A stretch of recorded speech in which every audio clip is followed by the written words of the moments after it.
Well, everybody, that was probably the weirdest episode of Tough as Nails we've seen in either of our first two seasons.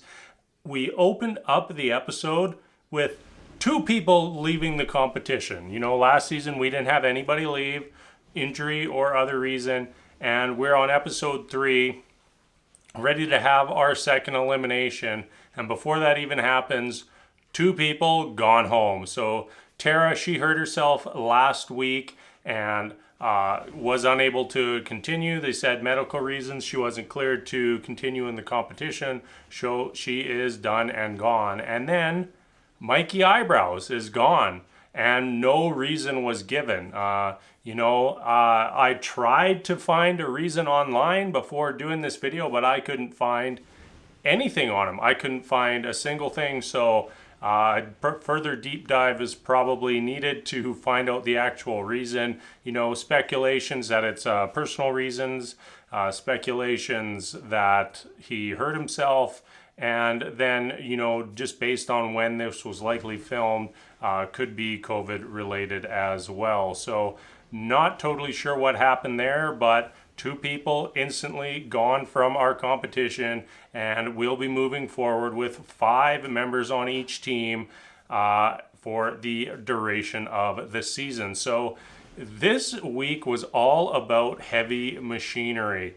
We saw our two teams in the team challenge have to go about building a road, and various crew members took on various roles, whether it's running the steamroller, driving the truck, operating the trailer, operating that front end loader thingy that they were using, and then on top of that a foreman. So that was our challenge, and really this one just seemed to me about who could unload their truck the fastest. That kind of seemed to be the whole competition, and just a little bit bizarre in my opinion, because you'd hope that it would be a little bit more intricate in what was happening behind the scenes, but really it just came down to who could move all that material the quickest, and in the end Savage Crew takes home the victory. It also helped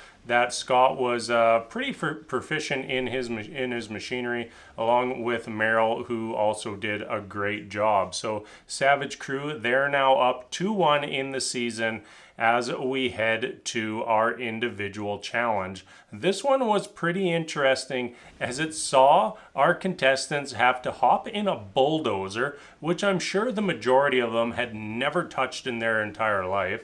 I'm actually quite confident 9 of the 10 had never been in a bulldozer, and use the bulldozer to push a tire through a small little obstacle course, and fastest time wins. Bottom 2 would be headed to overtime. Scott, he's the one who's used the bulldozer before, and he just blasts through the course, makes it look easy, and takes home another win on the season. So I think he's won all 3 individuals competitions now, and unlike the previous 2 weeks, it wasn't Liz who came in second. She actually switched it up and decided to come in last. So it ended up being Liz and Angel in the bottom 2.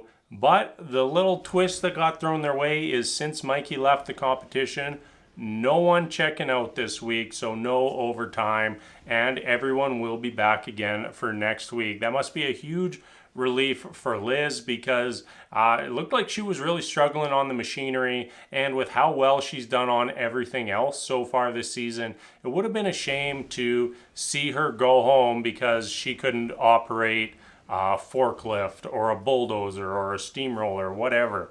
It just seems like a kind of sad way to leave the competition. Very similar to what happened to, I would say, at the end of the season to Linda last year. So that is it for this week. As I said before, 2 people leaving the competition. Savage Crew takes home the team victory. Scott takes home the individual and will get an advantage in next week's individual. and we'll be back again next week to see what unfolds then. As always, thank you so much for watching. Until next time, we'll see you later.